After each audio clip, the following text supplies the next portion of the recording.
Hello दोस्तों, आपका स्वागत है एग्जाम इंस्ट्रक्टर के डिजिटल प्लेटफॉर्म पर। मैं आशा करता हूँ आपकी बीएसटीसी की तैयारी अच्छी चल रही होगी। हमने इससे पहले मॉडल पेपर 3 कर लिए हैं राजस्थान जीके के। आज मैं आपके सामने चौथा मॉडल पेपर लेके आया हूँ। तो चलो देखते हैं, शुरुआत करते हैं। पहला क्वेश्चन है आज का अपन का, राजस्थान से संसद के कितने सदस्य चुने जाते हैं।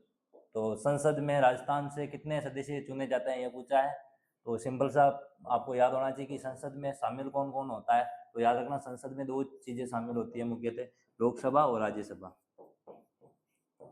लोकसभा और राज्यसभा दोनों को कॉमन रूप से संसद बोलते हैं। और लोकसभा में राजस्थान से कितने सदस्य जाते हैं, तो याद रखना 25 सदस्य। और राज्यसभा से कितने जाते हैं, 10 सदस्य। और टोटल मिला के कितने सदस्य हो गए, तो आपके यहाँ पे 35 सदस्य हो गए।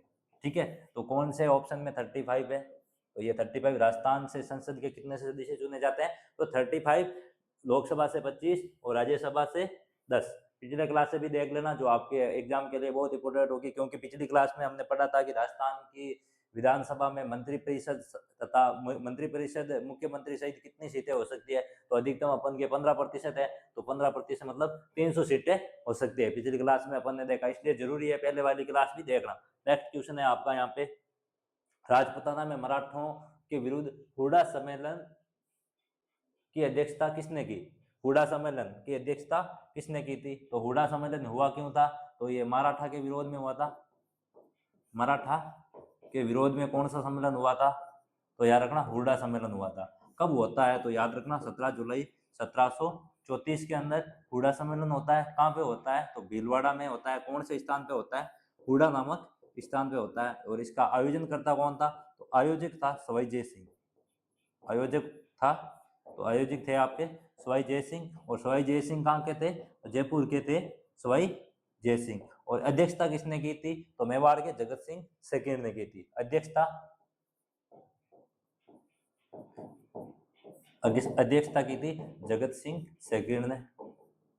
ठीक है, वापस देखो, हुडा सम्मेलन क्यों हुआ था, मराठाओं के विरोध में हुआ था। राजपुताना में मराठा के विरुद्ध में कौन सा सम्मेलन हुआ था, हुडा सम्मेलन। कब होता है ये, तो याद रखना 17 जुलाई 1734 के अंदर हुडा सम्मेलन होता है। और किसकी अध्यक्षता में होता है, जगत सिंह सेकंड की अध्यक्षता में होता है। और आयोजक कौन थे, तो सवाई जय सिंह सेकंड थे। और कहाँ पे हुआ था, हुडा नामक स्थान पे भीलवाड़ा में हुआ था।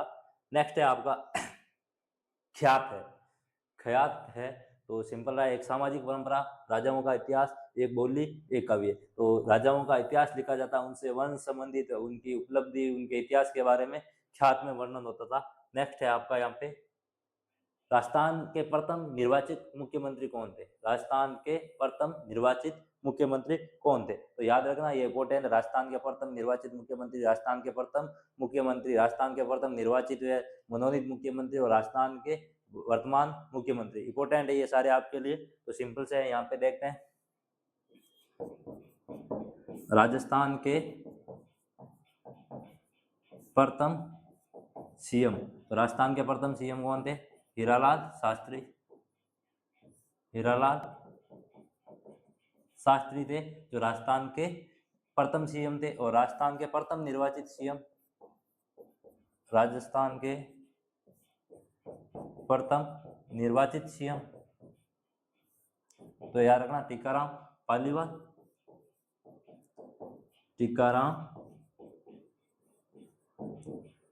पालीवाल। और एक राजस्थान के निर्वाचित वे मुख्यमंत्री, तो निर्वाचित वे मनोनीत मुख्यमंत्री थे जयनारायण व्यास। और वर्तमान राजस्थान के सीएम कौन है, वर्तमान सीएम, तो याद रखना भजनलाल जी शर्मा है अपन के। ठीक है, ओके, हो गया। राजस्थान के प्रथम निर्वाचित मुख्यमंत्री तो यहाँ पे आपका थे टीकाराम पालीवाल, और प्रथम मुख्यमंत्री हीरालाल शास्त्री, और वर्तमान में सीएम कौन है, भजनलाल शर्मा। आपको कमेंट करके बताना है कि सर्वाधिक मुख्यमंत्री के पद के रूप में शपथ लेने वाले कौन से मुख्यमंत्री थे, और सर्वाधिक कार्यकाल वाले मुख्यमंत्री कौन थे राजस्थान के सर्वाधिक कार्यकाल वाले मुख्यमंत्री। आपको कमेंट में उत्तर बताना है इसका, सर्वाधिक कार्यकाल वाले मुख्यमंत्री। नेक्स्ट है आपका यहाँ पे, तरावटी निम्नलिखित में से किस बोली की उपबोली है। तोरावटी किस बोली की उपबोली है? तो सिंपल सा याद रखना कि तोरावटी सीकर के आसपास के क्षेत्र में बोले जाते हैं और कांतली नदी के प्रवाह क्षेत्र को भी क्या बोला जाता है? तोरावटी। ठीक है, कांतली नदी होती है उसके प्रवाह क्षेत्र को क्या बोला जाता है? तोरावटी बोला जाता है। ठीक है, खंडेला की पहाड़ या शिखर से कांतली नदी का उद्गम होता है, उसके प्रवाह क्षेत्र को तोरावटी बोला जाता है। और यहाँ पे पूछा है कि तोरावटी बोली किस बोली की उपबोली है? तो याद रखना ढूंढाड़ी की उपबोली है। कौन सी है? तोरावटी। नेक्स्ट है, राजस्थान में उस स्थान को पहचानिए जहाँ इनलैंड कंटेनर डिपो नहीं है। इनलैंड कंटेनर डिपो नहीं है वो क्षेत्र पहचान है। यहाँ पे नहीं दिया हुआ है, जहाँ पे इनलैंड कंटेनर नहीं है वो पहचान है। जोधपुर में है, भीलवाड़ा में है, भिवाड़ी में है, और कहाँ पे नहीं है? तो सीकर के अंदर नहीं है। और साथ में याद रखना जयपुर में भी है। ठीक है, जोधपुर, भीलवाड़ा, भिवाड़ी और जयपुर में भी इनलैंड कंटेनर डिपो है। नेक्स्ट है क्वेश्चन आपका यहाँ पे, मंदिर और उसकी अवस्थिति स्थल के त्रुटिपूर्ण युगम को पहचानिए। जो यहाँ पे जो रोंग दे रखा है उसको पहचानना है। तो इसके लिए आपको 3 राइट का पता होना चाहिए। तो याद रखना मंडलेश्वर मंदिर अथुरना के अंदर है, ये आपका यहाँ पे राइट है। सास बाहू का मंदिर नागदा उदयपुर में, ये भी आपका राइट है। द्वारकाधीश मंदिर कांकरोली राजसमंद में, ये भी आपका राइट है। अंबिका माता मंदिर ये तलवाड़ा में नहीं होगे, कहाँ है? जगत उदयपुर में। ठीक है, अंबिका माता का मंदिर कहाँ है? जगत उदयपुर में है। वापस देख लो यहाँ पे, मंडलेश्वर मंदिर अथुरना में है, सासबहू मंदिर नागदा में है, द्वारकाधीश मंदिर कांकरोली में है, और अंबिका माता का मंदिर यहाँ पे नहीं है, जगत उदयपुर के अंदर है। ये आपका यहाँ पे रोंग है। नेक्स्ट है, संत सुंदरदास पेनोरमा स्थित है। किसका पेनोरमा पूछा है?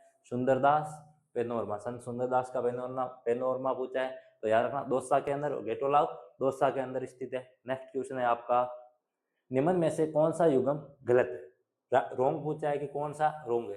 रोंग के लिए आपको पता होना चाहिए कि 3 ऑप्शन राइट होने चाहिए, या फिर जो रोंग है वो आपको याद होना चाहिए। सिंपल सा है, बिशलपुर बांध कहाँ है?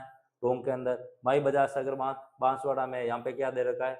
डूंगरपुर दे रखा है। कहाँ पे है माई बाजार सागर? तो याद रखना बांसवाड़ा के अंदर है। राणा प्रताप सागर बांध तो याद रखना चित्तौड़गढ़। जाखम बांध प्रतापगढ़। तो यहाँ पे कौन सा युगम रोंग है? तो माई बाजार सागर बांध डूंगरपुर में नहीं होके कहाँ पे?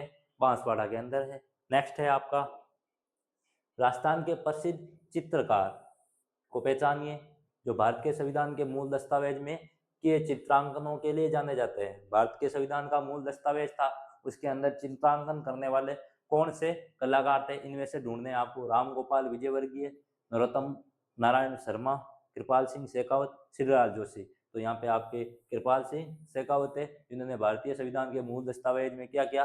चित्रांकन का कार्य किया। और श्रीलाल जोशी भी आपके इंपॉर्टेंट है, किस कला से संबंधित है? फड़ कला से संबंधित है। कौन? श्रीलाल जोशी। और फड़ कला का प्रमुख केंद्र पूछे तो शाहपुरा भीलवाड़ा हो जाएगा आपका। नेक्स्ट है, निम्न में से कौन सी भेड़ की नस्ल नहीं है? आपको पूछा है कि जो भेड़ की नस्ल नहीं है वो ढूंढनी है। सोनाली भेड़ की नस्ल है, सॉरी सोनाली नस्ल भेड़ की है, सही है। पुंगल भी भेड़ की है, मगरा भी भेड़ की है, और जमुनापुरी नहीं है। जमुनापुरी किसकी है? तो याद रखना बकरी की नस्ल है। ठीक है, आपने अभी देखा होगा कि थोड़ा VSTC के एग्जाम का पैटर्न बढ़ा रहे हैं, और पैटर्न में क्या करते हैं कि थोड़ा मॉडर्न लेवल अपना रहे हैं। उसमें आपको रॉन्ग ऑप्शन पूछ रहा है कि इनमें से कौन सा गलत है। ठीक है, इसके लिए आपको मतलब 3 राइट ऑप्शन याद होने चाहिए, या फिर जो गलत है वो आपको कंफर्म होना चाहिए, जिससे पता लगता है। ठीक है, तो आपको उसी हिसाब से पिछले जो भी दिन बचे हैं उसमें तैयारी करनी है। नेक्स्ट क्वेश्चन है आपका, निम्न में से कौन सा लोक नृत्य पुरुषों द्वारा नहीं किया जाता है?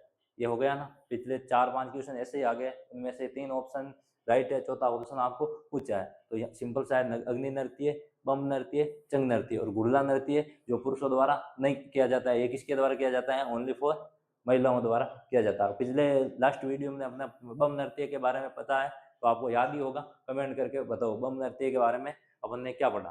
ठीक है, नेक्स्ट क्वेश्चन है आपका, किशनगढ़ शैली किस चित्रकला शैली की उपशैली है? किशनगढ़ शैली किस चित्रकला शैली की उपशैली है? तो सिंपल सा याद रखना कि राजस्थान स्कूल ऑफ आर्ट्स को 4 भागों में बांटा गया है, और चारों भागों में जो किशनगढ़ शैली है वो की उपशैली है, तो याद रखना किशनगढ़ आपकी मारवाड़ की उपशैली है। और लास्ट जो जितने भी क्लासें थी उन क्लासों में से 2 क्लासों में हमने किशनगढ़ की शैली के बारे में पढ़ा था कि बेणी ठेणी का संबंध किस शैली से है, तो किशनगढ़ शैली से है। ठीक है, नेक्स्ट क्वेश्चन है आपका, राजस्थान में 1857 के विद्रोह का प्रारंभ कहाँ से हुआ? बहुत इजी क्वेश्चन है, पिछले टाइम में अपने 5 से 10 बार इसको पढ़ लिया है। राजस्थान में 1857 के विद्रोह का प्रारंभ कहाँ से हुआ? तो सिंपल से है, नसीराबाद से हुआ। कब हुआ? 28 मई 1857 को।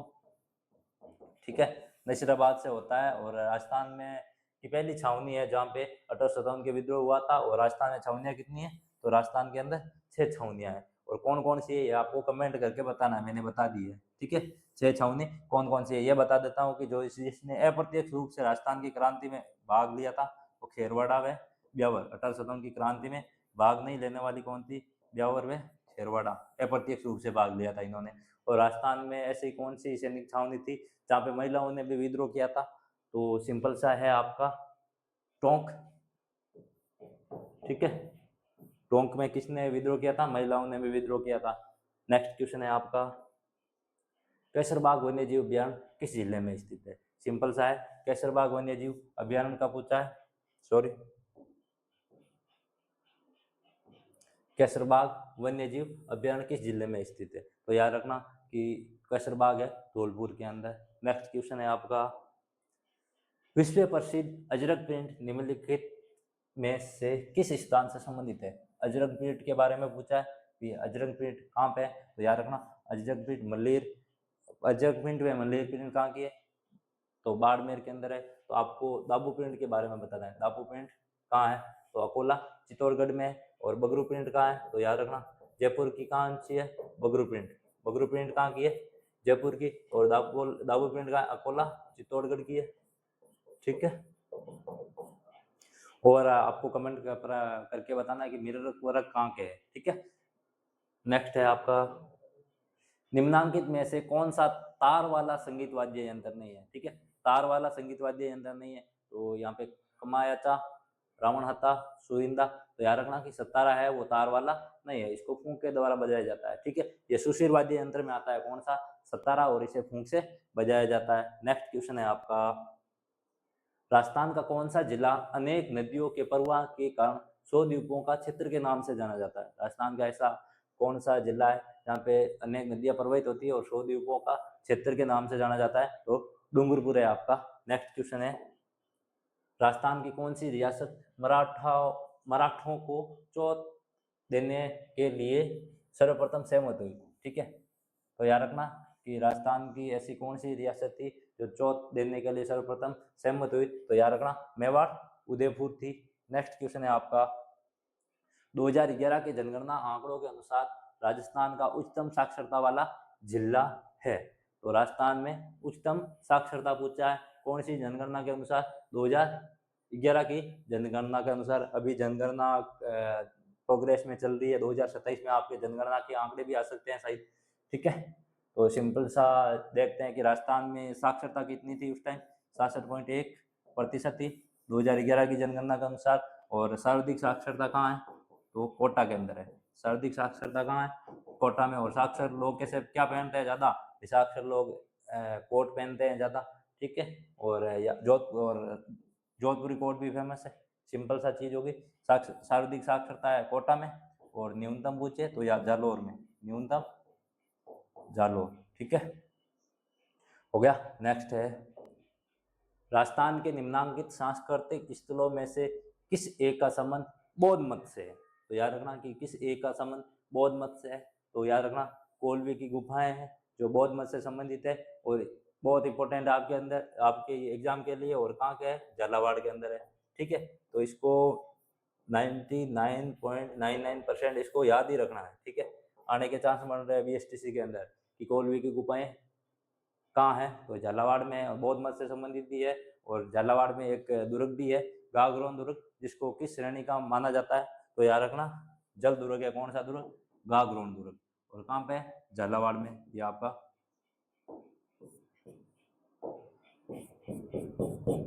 गागरोन दुर्ग। क्लास को ज़्यादा से ज़्यादा शेयर कीजिएगा जो आपके BSTC के एग्जाम के लिए बहुत महत्वपूर्ण होगी। नेक्स्ट क्वेश्चन है आपका, पिछवाई चित्रकला कौन सी शैली से संबंधित है? अगर आपने पिछली क्लास से देखी होगी तो आपको क्वेश्चन के ऑप्शन पढ़ने की भी जरूरत नहीं है, आप सीधा बता सकते हो पिछवाई कला किससे संबंधित है। तो याद रखना नाथ द्वारा शैली राजसमंद की है, और इसमें पिछवाई का संबंध किससे है? तो याद रखना श्री कृष्ण की लीलाओं से है। ठीक है, श्री कृष्ण की लीलाओं से है किस्सा। पिछवाई का संबंध होता क्या है कि वल्लभ संप्रदाय के लोग श्री कृष्ण के मंदिर बनाते हैं, तो वहां पे दीवार या पर्दे पर श्री कृष्ण के चित्र बनाए जाते हैं, उनको क्या बोला जाता है? पिछवाई बोला जाता है। नेक्स्ट क्वेश्चन है, वर्तमान में राजस्थान में कौन सी विधानसभा कार्यरत है? ठीक है, तो याद रखना कि वर्तमान में राजस्थान में कौन सी विधानसभा, 16वीं विधानसभा कार्यरत है, जिसके तहत सीएम कौन से है? भजनलाल शर्मा।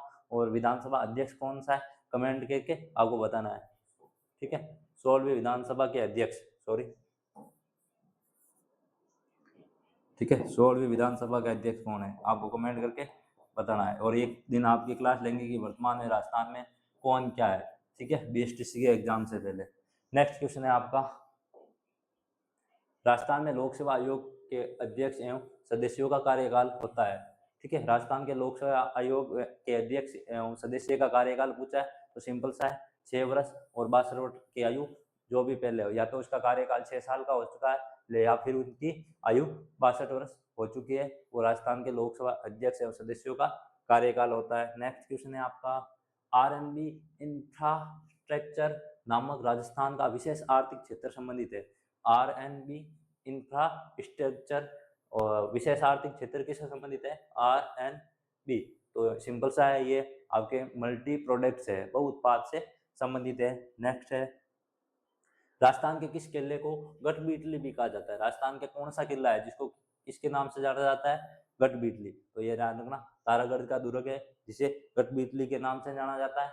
और सिंपल से याद रखो, गागरोन कहाँ है? तो याद रखना, गागरोन झालावाड़ के अंदर है। और कुंभलगढ़ कहाँ है? तो याद रखना, कुंभलगढ़ राजसमंद के अंदर है। और मेहरानगढ़ कहाँ है? जोधपुर के अंदर है। ठीक है, बावनगढ़ का लाडला, ठीक है, कमेंट करके बताना है कि बावनगढ़ का लाडला किस किले को कहते हैं। नेक्स्ट है आपका, राजस्थान में लांगुरिया गीत किससे संबंधित है? ठीक है, लांगुरिया गीत किससे संबंधित है? तो याद रखना, केला देवी से। केला देवी से कौन सा गीत संबंधित है? लांगुरिया गीत। और जीण माता, रेवासा सीकर, करणी माता देशनो, बीकानेर, चूहों की देवी किस माता को बोलते हैं? तो याद रखना, करणी माता। नेक्स्ट है आपका, कुंभलगढ़ एवं गोगुंदा के बीच का पठार कहलाता है। कुंभलगढ़ व गोगुंदा के बीच के पठार का पूछा है। कुंभलगढ़ व गोगुंदा के बीच का पठार आपको याद रखना है, तो भोराट का पठार के नाम से जाना जाता है। कुंभलगढ़ व गोगुंदा के बीच के पठार को भोराट के पठार के नाम से जाना जाता है। और सिंपल सा चीज आपको याद रखना है कि उपरमाल का पठार कहाँ पे है? ठीक है, तो याद रखना, बिजोलिया भीलवाड़ा से भैंसोड़गढ़ चित्तौड़गढ़ के बीच का पठार को उपरमाल का पठार का नाम से जाना जाता है। और सिंपल सा नेक्स्ट है, निम्नांकित में से कौन सा संत जसनाथ कौन सा स्थान संत जसनाथ जी से संबंधित नहीं है? जो जसनाथ जी से संबंधित नहीं है उस स्थान के बारे में पूछा है। तो याद रखना, गोरखमाल्या ये भी संबंधित है किससे? जसनाथ जी का। और जसनाथ जी का जन्म कहाँ होता है? तो गोरखमाल्या के अंदर होता है। और कतरियासर, तो कतरियासर में जसनाथ जी ने तपस्या की थी। ठीक है, तपस्या स्थान कौन सा था? कतरियासर। और जन्म स्थान कौन सा था? गोरखमाल्या। और यहाँ पे मालासर भी संबंधित है किससे? तो जसनाथ जी से। बांदोली है वो जसनाथ जी से संबंधित नहीं है। तो इसका राइट आंसर कौन सा होगा? तो आपका राइट आंसर होगा इससे बांदोली। ठीक है, बांदोली स्थान है वो जिससे जसनाथ जी से संबंधित नहीं है। नेक्स्ट है, राजस्थान के निम्नांकित संतों में से किसके शिष्य खालसा कहलाते हैं? ठीक है, तो खालसा किसके शिष्य कहलाते हैं वो बताना है। तो याद रखना, दादू जी के शिष्य खालसा कहलाते हैं। और संजावू जी तो किस संप्रदाय से संबंधित है? तो विष्णुई संप्रदाय से संबंधित है जम्बो जी। नेक्स्ट है, राजस्थान में किस किसान आंदोलन के दमन को महात्मा गांधी ने दूसरी डायरशाही की? डायरशाही कहा है? तो गांधी जी ने किस को दूसरी डायरशाही कहा है? तो याद रखना, निमोचना हत्याकांड को गांधी जी ने दोहरी डायरशाही कहा था। बिजोलिया आंदोलन था जो सर्वाधिक समय तक चलने वाला किसान आंदोलन था राजस्थान का। नेक्स्ट है, अंता पावर परियोजना है, आपको पूछा है कि अंता पावर परियोजना है वो किस पर आधारित है? तो परमाणु ईंधन है, तरल ईंधन है, लिग्नाइट है या गैस आधारित है? तो अंता आपका याद रखना गैस आधारित है। और कहाँ पे? तो 12 के अंदर है। नेक्स्ट है, कार्तिक पूर्णिमा पर राजस्थान में कौन सा मेला या उत्सव मनाया जाता है? कार्तिक पूर्णिमा के पर राजस्थान में कौन सा उत्सव या मेला का पूछा है? किल्ली तीज, गणेश्वर मेला, नागौर मेला, पुष्कर मेला। तो याद रखना बहुत फेमस है पुष्कर मेला, कार्तिक पूर्णिमा पर होता है। पुष्कर कहाँ है? ठीक है, तो अजमेर में। नेक्स्ट है, संविधान के अनुच्छेद 356 के अधीन राष्ट्रपति शासन राजस्थान में कितनी बार लगाया गया है? तो एक राज्य में या फिर राष्ट्रपति शासन होता है वो किस अनुच्छेद के तहत लागू होता है? 356 के तहत लागू होता है। राष्ट्रपति शासन 3 प्रकार का होता है, 352, 356, 360, और अपन का यहाँ पे कौन सा है? 356। तो 356 राजस्थान में कितनी बार लग चुका है? तो 4 बार लग चुका है। ठीक है, कितनी बार लग चुका है? 4 बार। और सबसे लंबे समय तक चलने वाला राष्ट्रपति शासन कौन सा था? तो याद रखना चौथा था। और सबसे कम समय तक चलने वाला कौन सा था? सबसे कम समय तक चलने वाला कौन सा था? तो सिंपल सा है, ये आपका पहला था। कौन सा था? पहला। ठीक है, तो 1 2 3 4। बड़ा कौन सा है? तो 4 है, तो सबसे लंबे समय तक चला। और छोटा कौन है? 1 है, तो सबसे कम समय तक चला। तो याद रखना पहला कब था? 1967 के अंदर। सेकेंड था 1977 में। ठीक है, और थर्ड कब था आपका? थर्ड था आपका 1980, 1980 के अंदर। और फोर्थ पूछे तो 1992, 1992 और 1993। और यहाँ पे हो जाएगा राष्ट्रपति शासन राजस्थान में तो 4 बार। नेक्स्ट है आपका, निम्नांकित में से किसने भारत की संविधान सभा में अजमेर मेरवाड़ा का प्रतिनिधित्व किया? भारत की संविधान सभा थी, उसमें अजमेर मेरवाड़ा का प्रतिनिधित्व किसने किया? तो यहाँ पे आपका मुकुट बिहारी लाल भार्गव हो जाएंगे जिन्होंने प्रतिनिधित्व किया था। नेक्स्ट है, रम्मत है। ठीक है, तो याद रखना कि रम्मत क्या है? तो याद रखना रम्मत एक लोक नाट्य है। नेक्स्ट है, किस मध्यकालीन इतिहासकारों ने अपनी पुस्तक मुंतखब उत तारीख में हल्दी घाटी युद्ध का वर्णन किया? तो याद रखना मुंतखब उत तारीख में हल्दी घाटी का वर्णन किसने किया? तो बदायूनी ने किया था। नेक्स्ट है आपका, आभूषण सुरलिया एक तरह का है या की है? तो आभूषण सुरलिया है, कहाँ पहना जाता है? सिंपल सा पूछा है। तो सुर कहाँ सुनाई देता है? कान को अंदर, तो ये कान की बाड़ी हो जाएगी। नेक्स्ट है, राजस्थान राजस्व मंडल की स्थापना किस वर्ष में हुई थी? तो राजस्थान राजस्व मंडल की स्थापना पूछिए, राजस्थान राजस्व मंडल की स्थापना कब होती है? तो 1949 के अंदर होती है। और कहाँ होती है? अजमेर में होती है आपकी राजस्थान राजस्व मंडल की स्थापना। नेक्स्ट है, राजस्थान के किस लोक देवता को ऊंटों के देवता के रूप में पूजा जाता है? ऊंटों के देवता के रूप में पूजे जाने वाले लोक देवता पूछा है, तो याद रखना पाबू जी। पाबू जी है वो ऊंटों के देवता के रूप में पूजे जाते हैं। और ऊंट पालक जाति कौन सी है? कमेंट करके बताना है आपको। नेक्स्ट है, संत हमीदुद्दीन नागौरी किस सूफी सिलसिले से संबंधित है? संत हमीदुद्दीन नागौरी का पूछा है कि कौन से सूफी सिलसिले से संबंधित है? तो ये आपके चिश्ती सिलसिला से संबंधित है। नेक्स्ट है, थेवा कला किस स्थान से संबंधित है? थेवा कला का पूछा है किस स्थान से संबंधित है? तो प्रतापगढ़ से संबंधित है थेवा कला। अगला है, राजस्थान सेवा संघ की स्थापना किसने की थी? राजस्थान सेवा संघ की स्थापना किसने की थी? तो याद रखना आपके विजय सिंह पत्तिक ने की थी। नेक्स्ट है, पन्ना मीना की बावड़ी स्थित है। पन्ना मीना की बावड़ी कहाँ स्थित है? तो जयपुर के अंदर पन्ना मीना की बावड़ी स्थित है। नेक्स्ट है आपका, गढ़सीसर झील स्थित है। तो गढ़सीसर झील कहाँ है? जैसलमेर के अंदर स्थित है। आपको बताना है गैप सागर झील भी कहाँ है। ये आपके थे most important question. Model paper 4 आपका कंप्लीट हो चुका है। पिछले 3 भी वीडियो अपलोडेड है, आप प्ले लिस्ट में जाके देख सकते हैं।